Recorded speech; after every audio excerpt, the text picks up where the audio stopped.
Hello guys, അപ്പോൾ ഞാൻ ഇപ്പോൾ ഉള്ളത് എൻ്റെ സ്വന്തം കുക്കേച്ചിയുടെ വീട്ടിലാണ്. അപ്പോൾ അന്ന് നമുക്ക് രാത്രി മന്തി ഉണ്ടാക്കി തരാമെന്ന് പറഞ്ഞാൽ ഇറങ്ങിയതാണ് കുക്കേച്ചി. അതിന് വേണ്ടിയിട്ട് ആദ്യം അരിയെല്ലാം കഴുകി വൃത്തിയാക്കി, പിന്നെ ചിക്കനും കഴുകി അതിൻ്റെ അകത്ത് മാഗി ക്യൂബും ക്യാപ്സിക്കം ഇഞ്ചി വെളുത്തുള്ളി പേസ്റ്റും ഇട്ട് ഉപ്പും ഇട്ട് കുറച്ച് കളറും ഇട്ടിട്ടുണ്ട്. അതിന് പിന്നെ കുറച്ച് ഓയിലും ഉണക്കനാരങ്ങയും സ്പൈസസും ഇട്ട് നന്നായിട്ട് നല്ലോണം മിക്സ് ചെയ്ത് മാറ്റി വെച്ച്. അതിൻ്റെ ഇടയ്ക്ക് കുക്കിച്ച് നമുക്ക് ബൂസ്റ്റൊക്കെ ഉണ്ടാക്കി തന്നു. അപ്പോൾ എൻ്റെ അത് മൂക്ക് കൊണ്ടുപോയി കൊടുത്ത് മോളെ നല്ലോണം കുടിച്ച്.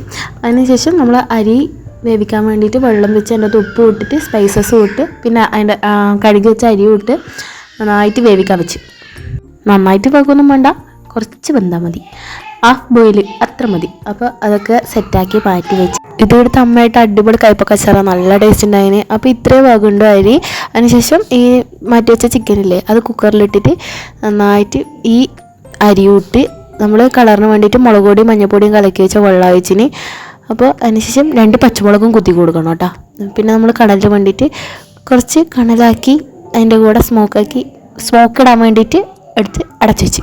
അപ്പോൾ ഒറ്റ വിസിൽ തന്നെ നല്ല വെന്ത് കിട്ടീന് കേട്ടോ. ചിക്കൻ ബഗുല എന്നുള്ളൊരു പേടിയും വേണ്ട, നല്ല ടേസ്റ്റ് ഉണ്ടായിന്. പ്രത്യേകിച്ച് കുക്ക് വെച്ച് ഉണ്ടാക്കിക്കൊണ്ട് പറയുന്നതല്ല, നല്ല ടേസ്റ്റ് ഉണ്ടായിന്. അപ്പം നമ്മൾ രാത്രി എല്ലാവരും കൂടെ ചുറ്റിയിരുന്നിട്ട് ഇതെല്ലാം നല്ല ആസ്വദിച്ച് കഴിച്ച്. അപ്പോൾ ഇഷ്ടപ്പെട്ട എന്തായാലും ലൈക്ക് ചെയ്യണം, ഷെയർ ചെയ്യണം, സബ്സ്ക്രൈബ് ചെയ്യണം. Bye bye.